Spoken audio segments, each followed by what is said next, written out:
Yellow Jackets, qui a fait un carton aux États-Unis, est disponible sur MyCanal. Le thriller survivaliste raconte comment des joueuses d'une équipe de football ont survécu dans la nature hostile après un crash d'avion.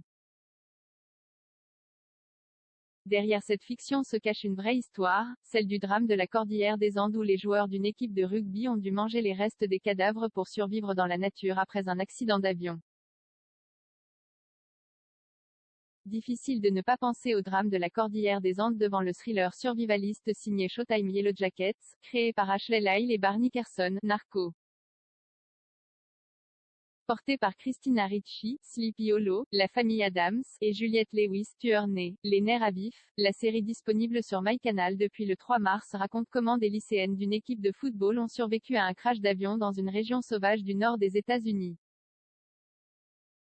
Yellow Jackets, les vestes jaunes, référence aux couleurs de l'équipe des héroïnes, navigue entre deux temporalités, les années 1990 où ces adolescentes doivent survivre dans une nature hostile, et peut-être hantée, on ne sait pas trop, et 25 ans plus tard où 4 d'entre elles se débattent avec leurs démons, au sens propre comme au figuré. La série surfe sur plusieurs genres, teen drama, gore, horreur psychologique, paranormal, et parvient à créer un suspense suffocant mais terriblement jubilatoire.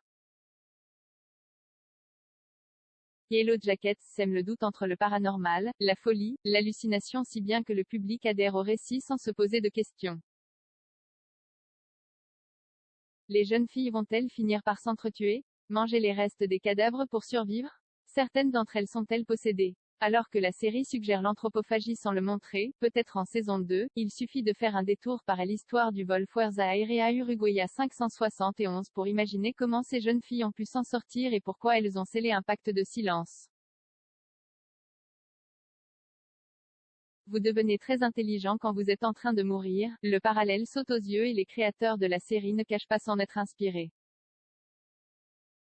Le crash du 13 octobre 1972 a déjà fait naître un film, Les Survivants, Alive, sorti en 1993.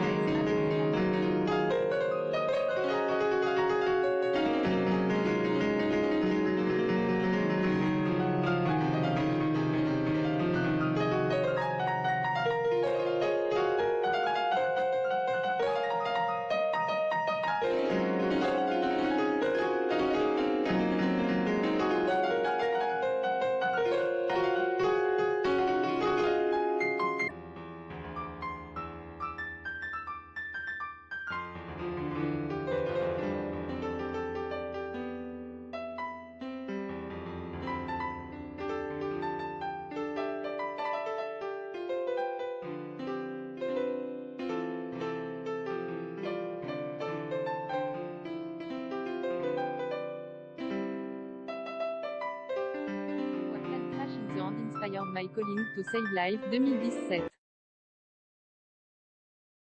J'étais étudiant en médecine, je m'occupais des blessés, expliquait-il à National Geographic lors d'une interview parue en 2016. J'ai dû drainer les infections des jambes des garçons et stabiliser les fractures. J'étais également chargé de transporter les cadavres, ce que certaines personnes ne supportaient pas. Nous avons fait fondre la neige pour obtenir de l'eau. Nous avons rempli nos chaussettes de rugby de viande pour la randonnée et utilisé l'isolant de la cuisine pour fabriquer des sacs de couchage. La nuit, nous utilisions des ballons de rugby pour uriner parce que si vous alliez dehors, l'urine aurait gelé.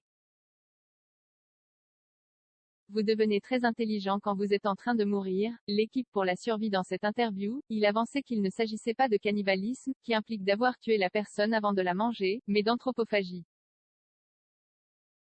Nous devions manger ces cadavres. La chair contenait des protéines et des matières grasses, dont nous avions besoin, comme la viande de vache. J'étais habitué aux procédures médicales, il m'était donc plus facile de faire la première coupe. Votre bouche ne veut pas s'ouvrir parce que vous vous sentez si misérable et triste de ce que vous devez faire.